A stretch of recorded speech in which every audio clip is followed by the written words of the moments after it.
Welcome to Hotline TV, everybody. I am John Mercurio. And I'm Amy Walter. We have got Georgia on our minds. That's right. With one day to go in the Senate runoff between Senator Saxby Chambliss and Democrat Jim Martin, Georgia has a new poll and a visit from Sarah Palin. But more on that later. Now, first we're going to look at the new Daily Coast Research 2000 poll that shows Chambliss up 52-46.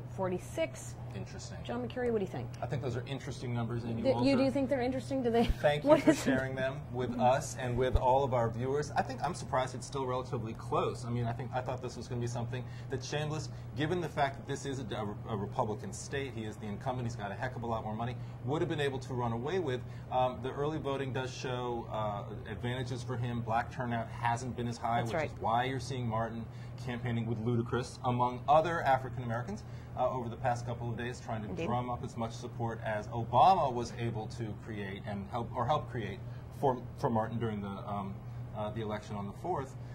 But I think ultimately we're looking at a pretty big Chambliss win. Look, the bottom line is Jim Martin is getting the generic Democratic vote because he is a generic Democrat. Nobody knows who he is. Nobody knows sort of where he came from. This was an unprecedented election only because we have this runoff rule. But Right. for that, And there was a libertarian there is in the no election on the specific 4th. reason why Jim Martin made it to this runoff, other than the fact that you had high turnout and a third-party candidate. This is nothing about Jim Martin. This is nothing about Jim Martin, no offense, because I know he is a big He's fan of the show. big fan. Everybody knows a Jim Martin in their life, and I think a lot of them may have thought on election day that they were voting for that Jim Martin. That's an excellent point. That's an excellent All right. point. Well, Saxby Chambliss has been visited by some of the GOP's biggest guns, including many potential White House 2012 folks. Is that how we're going to say that? 2012? I think we should. 2012. It sounds nice.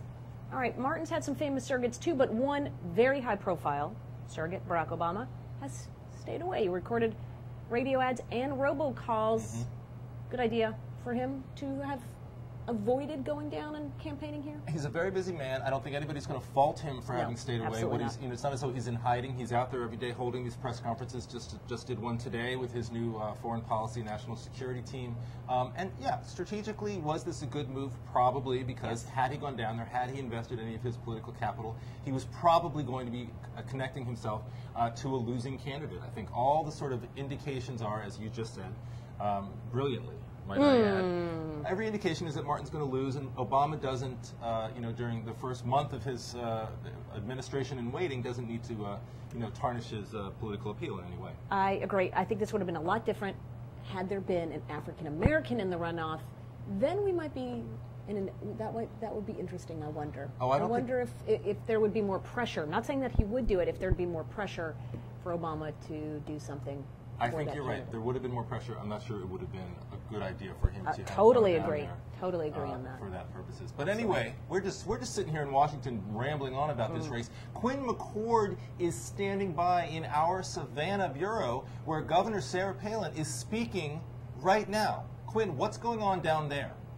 Yes, well, I am reporting from Savannah today, where Sarah Palin is, and the Jim Martin campaign has chosen to bring it to Palin by inviting the 1984 Miss Alaska winner who beat Palin in that contest. And she is stumping for Jim Martin today, as is Ludacris. Now, I've been spending most of my day trying to figure out what exactly will be on the playlist, on the program for tonight's Ludacris rally, concert, whatever you want to call it. And apparently, rumor has it that he originally intended to start off the program with the song Sexy Sarah. But unfortunately, he was told that Sarah Palin is actually for Saxby Chambliss and not Jim Martin, so maybe that's not the best song.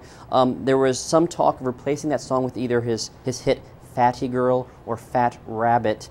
Those were also discarded as maybe being not appropriate for the day. And they finally settled on the song Blueberry Yum Yum, apparently.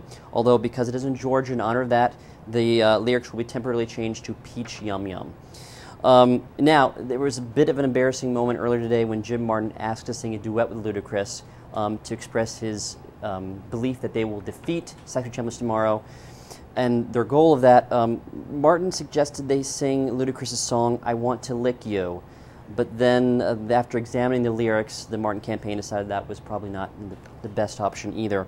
So we're still working here, trying to get the playlist, trying to get exactly what will be sung tonight at the Ludacris concert. But if I have any more information, I'll get back to you later. Until now, till later, this is Quinn McCord. Thank you very much, Quinn. That's all the time we have for now. I'm Amy Walter. I'm John Mercurio. We'll see you next time on Hotline TV.